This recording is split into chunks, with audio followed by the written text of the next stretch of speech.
Welcome to the final days. Today is March 29, 2019. Today we are going to see a full moon on a night when it should have only been 3/4 full. We will also see huge lightning bolts shooting down from the sun onto a celestial body between the sun and the earth.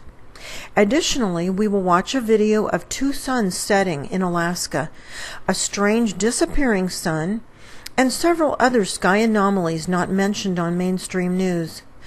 The purpose of this channel is to show the viewers that we are living in the very last days according to the Holy Bible, and to explain why this is actually good news and cause for celebration, explained later in this video. Most of these unedited images were obtained yesterday, March 28, from the Federal Aviation weather cameras in Alaska and Canada. Some were from a few days ago. For those of you who are new, these images are 10 minutes apart, forming a time-lapse video when strung together. Jesus talks about the last days in Luke chapter 21, verse 25, when he says that we will see signs in the sky. Before we look at the full moon that was viewed from Alaska 4 days ago in the very early morning of March 25th, here is a moon chart showing how the moon should have looked that morning. As you can see, a quarter of the moon should have been dark. Surprisingly, instead of 3/4 moon, the south-facing camera in Ketchikan, British Columbia in Canada, shows a full moon crossing the sky in the very early morning hours. After the moon rises, we see the sun crossing the sky. Then, just at noontime, we see a purple beam shooting downward from the sky. Last year, we saw this same purple beam on lots of FAA cameras. These are biblical signs of the last days.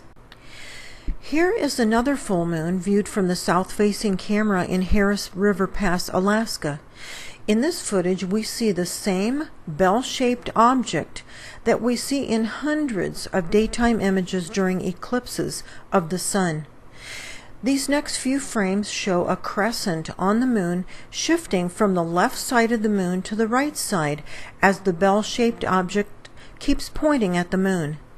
As the moon and the bell-shaped object cross paths, notice that the bell is always pointing toward the face of the moon, almost as if it is projecting a light onto the moon as it passes by.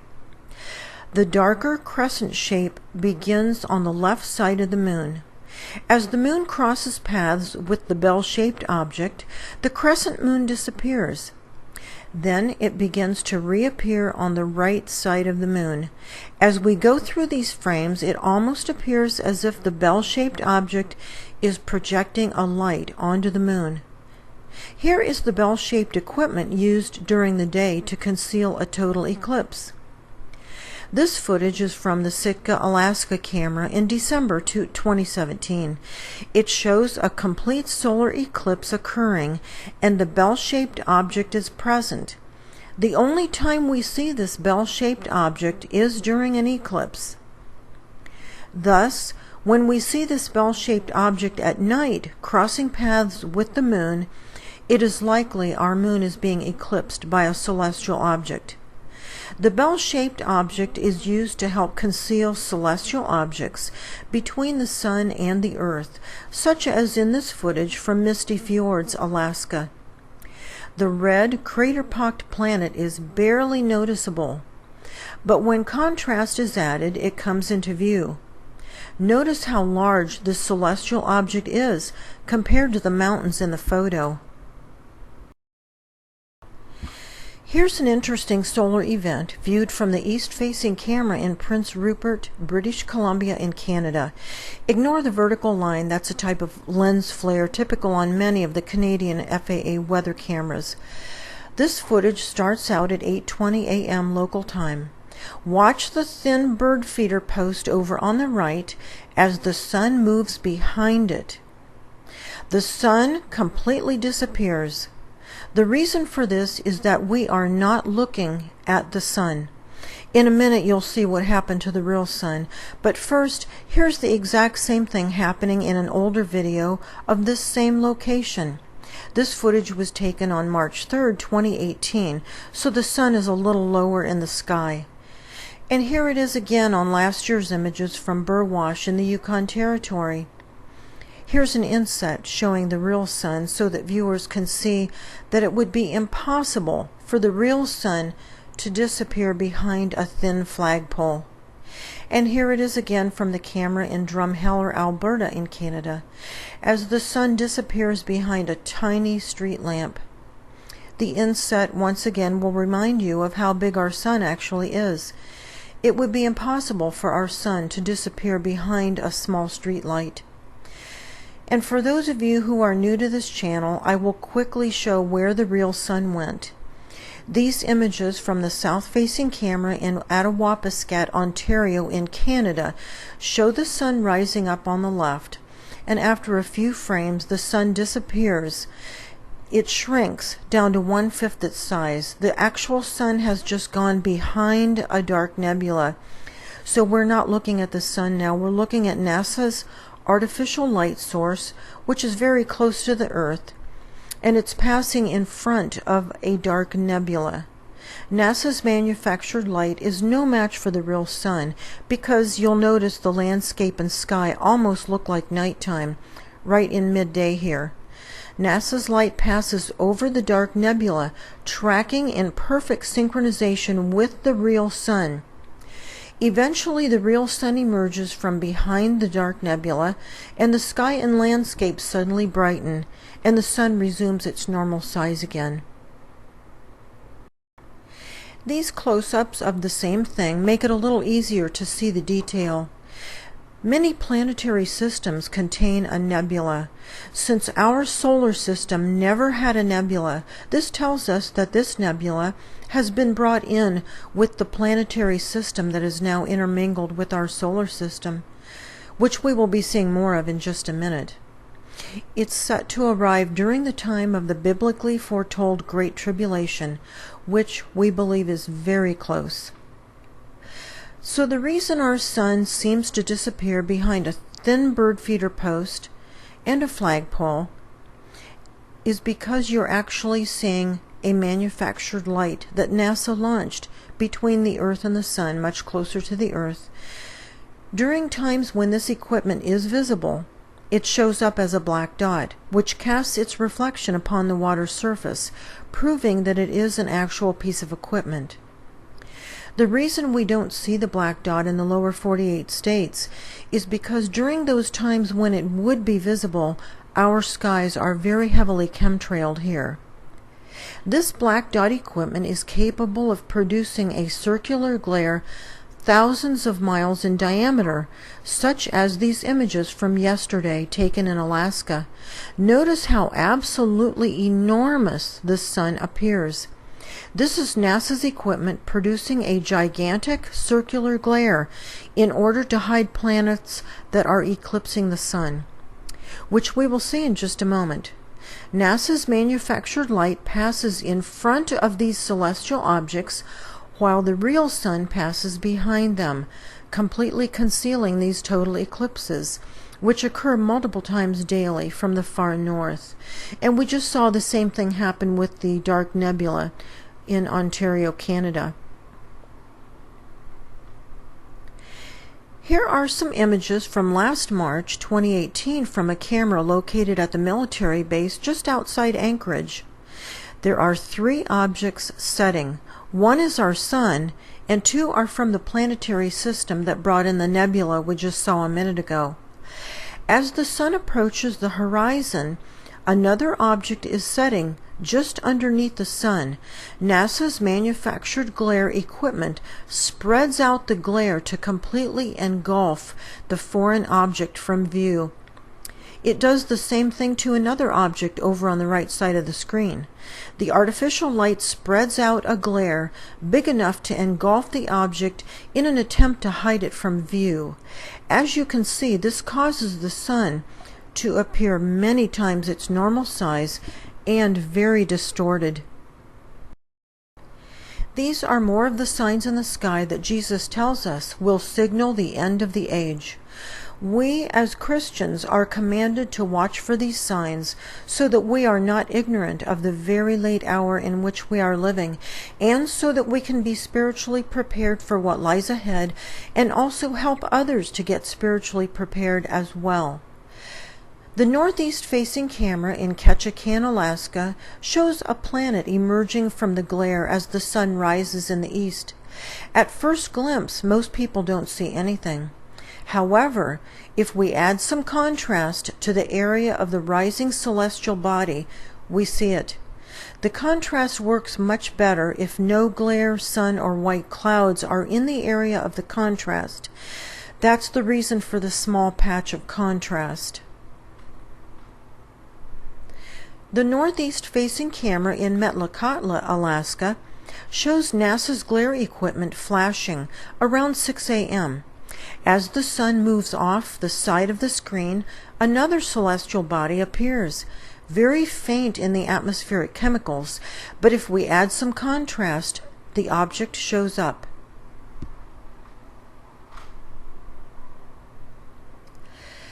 These close-ups of the same object provide a view of how fast the celestial object is rotating.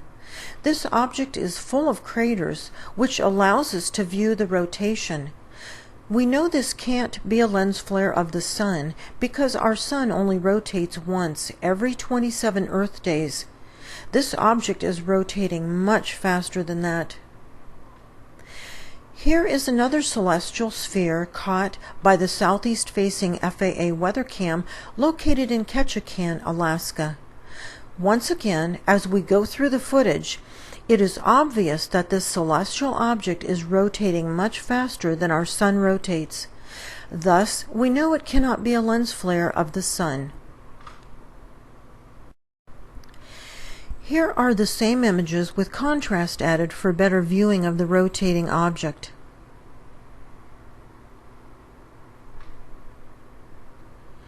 Here are some close-ups from the same images we just viewed. These close-ups make it easier to see the rotating of this red sphere. Thus, we know that this cannot be a lens flare. Oh, before I forget, please click on the thumbs up so that this video shows up in searches for other people needing this information. Thank you very much for doing that. Yesterday morning, the northeast-facing camera in Sitka, Alaska, caught a heavily cratered celestial orb rising to the left of the sun. As the sun moves off to the right, this object can be seen emerging from the glare. It's very difficult to see with the naked eye, but these close-ups with contrast added really help to bring out the details in this rolling object. This red sphere looks quite different from the one we just saw in the previous footage from Ketchikan, Alaska. This object looks much more heavily cratered. These three frames from the west-facing camera in Eldred Rock, Alaska, show a very large round object that the sun is approaching. We know this can't be a lens flare because the object is reacting to the sun as the sun partially illuminates it as it approaches it. A lens flare can never become partially illuminated because a lens flare is created from within the camera. In Willow, Alaska, the southwest-facing camera shows the sun passing by something huge. Once again, NASA's manufactured light is reacting to this object as the glare reaches out toward it, which tells us it cannot be a lens flare. These images were taken by the east-facing camera in Sandspit, British Columbia in Canada. Once again, ignore the vertical lens flare in these images. We see the sun coming up in the morning. Then suddenly, on a perfectly cloudless day, the sun shrinks, and the sky and landscape suddenly darken as if it's nighttime. In the next frame, the sun suddenly brightens again, and the next frame after this was removed, which we find very often. The next frame shows nighttime again, 2.5 hours later, it suddenly becomes daytime again. This can only happen if the sun is being eclipsed. During the biblically foretold Great Tribulation, which is very close, this system will get close enough to the earth to cause upheaval, described in the Bible's book of Isaiah chapter 24, verses 19 and 20, when he describes the intense shaking of the earth. As these objects approach, their gravitational pull has already caused disturbances in our magnetic pole structure, our tectonic plates, and the jet stream and other effects, the cause of which is never mentioned to the public. These problems will continue to increase. The sun is beginning to get lower as viewed from the west-facing camera in Chilkat, Alaska. We see two celestial objects, the one in the upper left corner, which is being blurred by technology, and another close to the middle of the picture. Even with contrast, the huge object in the upper left corner is very difficult to see. This celestial object is so huge that we cannot see the bottom of it. We know it's not a lens flare because it's being partially illuminated by the light. Essentially, it's reacting to the light.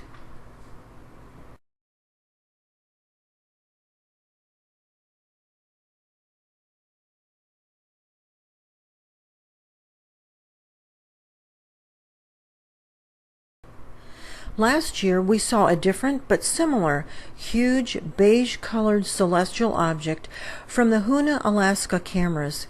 This footage is from last March 2018.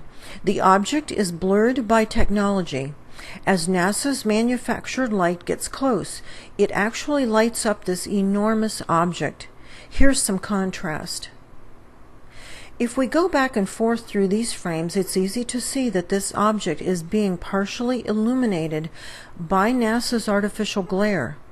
As we move forth, once again, we see NASA's manufactured glare spreading out to engulf this unbelievably large object in glare in an attempt to hide it. This causes the artificial light to take on a very contorted shape. These are more signs and wonders of the last days.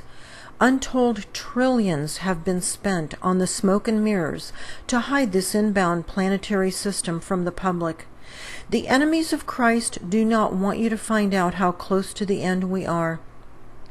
The enemies of Christ do not want you to turn your life over to Jesus before your time runs out. As the sun begins its nightly descent in Cape Fanshawe, Alaska, it is preparing to pass over another huge celestial object, which is very faint. I'll play the footage as it came off the camera, then I'll add some contrast when we view it again. Here are the same images with contrast added in order to view this large sphere better. Again, the contrast works better if it's limited to a small area rather than done on the entire photo. So that's why these patches of contrast look very odd. I've attempted to prevent getting the sun glare inside the contrast area. These last couple frames are very difficult to see the celestial orb because of the sun glare. But this gives the viewers an idea of the enormity of some of these celestial objects that are being hidden in the sky. I started to skip over this footage from the southeast-facing camera in Cape Spencer, Alaska, because it was foggy, but then I noticed something that looked like lightning or branches of plasma. In the next frame, I noticed the craft that always flies in front of a celestial object that creates either an eclipse or a near eclipse. Even with contrast, the planet is difficult to see. But careful examination of this photo does show a celestial orb behind the craft. We've seen this craft in lots of previous videos, so I don't really need to explain it. You can go back and watch it earlier. I'm not an astronomer, so I can't really explain what's going on in these images, but I can tell you that these are more signs of the end times.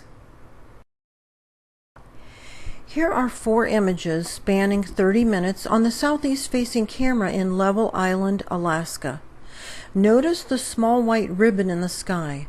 This is a short strand of atmospheric chemicals placed by a military jet. Even though the ribbon has blown a little so it's no longer straight, we can see a definite start and stop to this white ribbon of atmospheric chemicals. Many cameras have caught these jets turning the chemical sprays off and on as instructed. These chemicals are very deliberately placed into the atmosphere and are quite different from the old-fashioned contrails that jets used to have in the past. The west-facing camera in Tenakee Springs, Alaska, captured 2 suns setting. As we start through this footage, we see what looks like the sun making its way downward in preparation for setting. Then, 4 hours later, here comes another sun. NASA's manufactured light once again spreads out its glare to an enormous size to envelop the foreign celestial orb in glare in a feeble attempt to hide it from our view.